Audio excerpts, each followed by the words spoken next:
as she herself. Her life itself was her greatest obra maestra.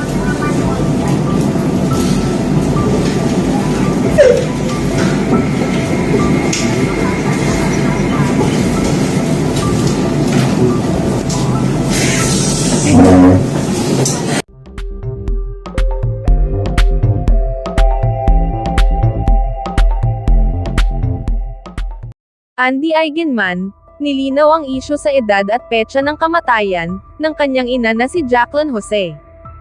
Tinudukan na ni Andy Eigenman ang isyu tungkol sa tunay na edad ng kanyang pumanaw na ina na si Jacqueline Jose nang humarap siya sa mga miyembro ng media ngayong Lunes ng hapon, March 4, 2024. Sinabi ni Andy na pumanaw ang nanay niya dahil sa myocardial infarction o heart attack sa edad na 60. Ito ang dahilan para manahimik ang mga nagpupumilit na 59 years old lamang si Jacqueline Jose, dahil mas pinaniwalaan nila ang nakalagay sa Wikipedia, na hindi ganap na mapagkakatiwalaan. The great sadness that I announce the untimely passing of my nanay, Mary Jane Gock, better known as Jacqueline Jose, at the age of 60, on the morning of March 2nd, 2024, due to a myocardial infarction or a heart attack.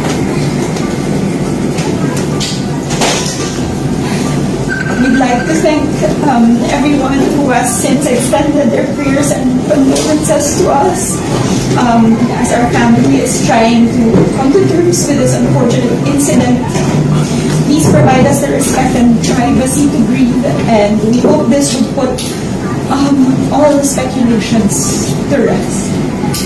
We'd just like to say that her undeniable legacy will definitely forever live on through her work, through her children, grandchildren, and the many lives she's touched. As she herself, her life itself was her greatest obra maestra.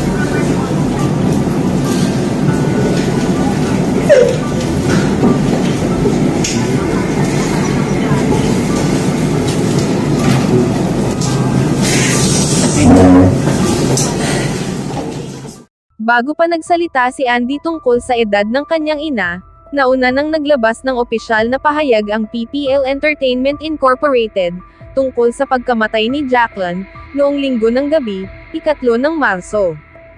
Naiwasan sana ang kalituhan tungkol sa edad ni Jacqueline Jose, at sa petsa ng kamatayan nito, 2 ng Marso, hindi 3 ng Marso. Kung hinintay muna ng ilang news organization at netizens, ang official statement na inilabas ng kanyang pamilya at talent management company. Samantala, naniniwala at kampante ang pamilya ng award-winning veteran actress na si Jacqueline Jose, na walang naganap na foul play sa pagkamatay nito.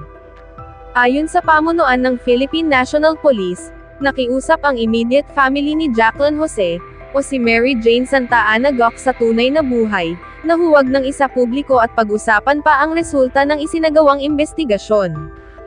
Agad na nagtungo ang mga operatiba ng Scene of the Crime Operatives, o SOCO ng PNP, sa tahanan ng premyadong aktres, matapos madiskubre roon ang kanyang katawan na wala ng buhay. Binanggit ng PNP Public Information Office Chief Colonel Jean Fajardo, na kumbinsido naman ang mga naulilang kapamilya ni Jacqueline na walang foul play, o anumang kaduda-duda sa pagkamatay nito. The family is asking for privacy, and they believe that there is no foul play in her death. We are sympathizing with her family and friends, sabi ni Colonel Fajardo sa isang press briefing. In deference po sa request po ng family for some privacy, we opted not to discuss further the case involving Miss Jacqueline Jose. But naniniwala naman po sila at convinced naman po sila, na wala pong foul play, dagdag pang pahayag ng opisyal. Alam niyo po mga kapatid, may kalungkutan po ang buweno man naming ikukwento sa inyo, dahil lahat naman po tayo ay nagulantang, nagulat talaga, nagimbal sa pagpanaw po ng premyadong aktres na si Jacqueline Jose noong isang araw. Wala po tayong nababalitaan na siya ay may sakit. Hindi po talaga tayo nakabalita ng anumang dinaramdam ni Jane Gack. Yan po ang tunay niyang pangalan.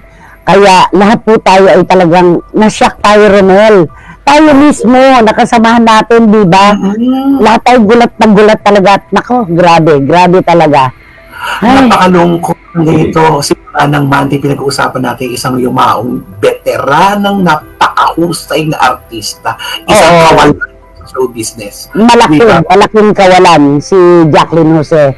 Alam niyo po, paano ba natin sisimulan? Hindi natin mababanggit na mga pelikula at mga teleserye na siya ay naroon o pinagbidahan niya o pinagkontrabidahan niya. Sa dami po talaga dahil kayamanan po siyang itinuturing ng lokal na aliwan ng mundo ng telebisyon at pelikula. Siya yung kapatid ni Veronica Jones, isa rin dating artista. At madalas namin siyang nakakasama noon ni Tita Rexy.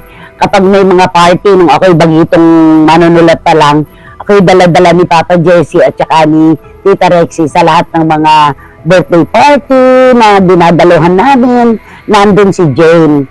At alam naman po natin na ang kanyang dalawang anak ay hindi niya kasama. Si Gwen ay nasa USA at si Andy Eigenman naman ay mas pinili na po na magbuo ng pamilya sa Siargao. Kaya nakakalungkot talaga. Ang dami itong mga bersyon na lumalabas, pero sabi nga ng kanyang pamilya at ng kanyang manager ay ipaubaya po muna natin sa kanila ang pagdadalamhati habang hindi pa nila ibinibigay ang tunay at totoong impormasyon ng kanyang pagpanaw. At ano daw to may PNP report na raw pero private viewing. Nasa Arlington Chapels po, nandun na rin po ngayon si Andy Eigenman. Ang cremation po ni Jane Gack o ni Jacqueline Jose ay ngayon na rin pong araw na ito. Ang nakakatanong natin ngayon kung si Gwen, hindi na makahahabol si Gwen. Opo, ilang ay, Diyos ko, layo kasi. Tapos ang oras pabaliktad. Nakakalungkot ang pamilya. Si Direk Franny Zamora na isa sa mga best friends ni Jacqueline Jose ay nagkasalit umalis kahapon si Direk Franny papuntang Amerika. Tapos doon na niya nalaman. Pagdating niya doon, alas 5 ng madaling araw siya, natulog lang siya. Paggising niya, nalaman na niya yung kay Jacqueline Jose. Kaya, ay nako, alam ko napakaraming kaibigan ni Jacqueline na lahat na shock ngayon. Alam niyo po mga kapatid, hindi pa po muna natin mapangungunahan yung mga kwento, iba-ibang version po ito. Basta ang alam po natin ay dinatnas na siya doon sa kanyang bahay na nandoon na, pumanaw na at iba na ang kulay. Hindi natin alam kung siya ba ay inatake at bumagsak o siya ay nahulog sa hagdan o kung ano man po ang tunay na pangyayari. Dumating naman agad ang Soko at ang PNP nga po ay mayroon ng report pero hindi nila ilalabas yan. Hindi na nila gagawin yan dahil yun yung Tito Ronaldo Valdez, di ba? Correct. Totoo. Nakakalungkot talaga. Sobra. Hayaan natin ng pamilya ang magsabi kung anong kadahilanan, kung bakit pumanaw si Miss Jacqueline Jose, kung anong tunay na dahilan. Basta kami po dito sa Christopher Minute, nakikiramay po kami sa lahat ng iniwan ni Miss Jacqueline Jose, isang premiadong aktres na itinuturing po na yaman ng mundo ng pelikula at telebisyon.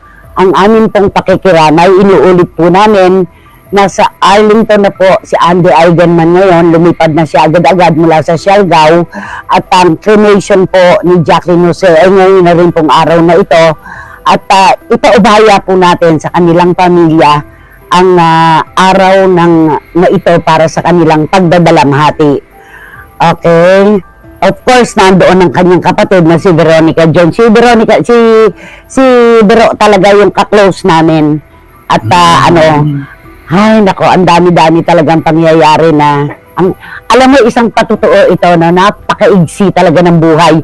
Napakabata ni Jacqueline Jose, 59. Oo nga. Diba, 59 years old. Napakabata. Ito po ay isang patutuo, buhay na patutuo na saan man po tayo naroroon, ano man ang ating ginagawa, natutulog man tayo ay pwedeng hindi tayo magising kapag tayo ay tinawag na. Kapag dumating na po yung takdang panahon. At sabi nga natin, tayo nalulungkot, wala naman pong pamamaalam na may halong saya. Pero lahat po ng ito ay mauunawaan natin sa bandang huli kung bakit at paano naganap. Di ba ganon? Sabi ni Juris, meron ditong text si Juris Dr. Channel napakarami pong text messages ng pakikiramay ngayon dahil sa pagpanaw ni Jacqueline. Ang pagkawala ng isang dekalibreng actress at isa sa mga mahalagang bahagi ng industriya ng pelikulang Pilipino ay sobrang ikinalungkot ng ating mga kababayan. Ang aming taos-pusong pakikiramay sa pamilya ni Miss Jacqueline Jose at sa buong industriya ng showbiz. Totoo naman masyado pong apektado ang industriya ng ating lokal na aliwan ngayon. At ito pa po, babasahin na natin. Marichu Formation Espiritu, napakaaga niyang nawala, sabi niya.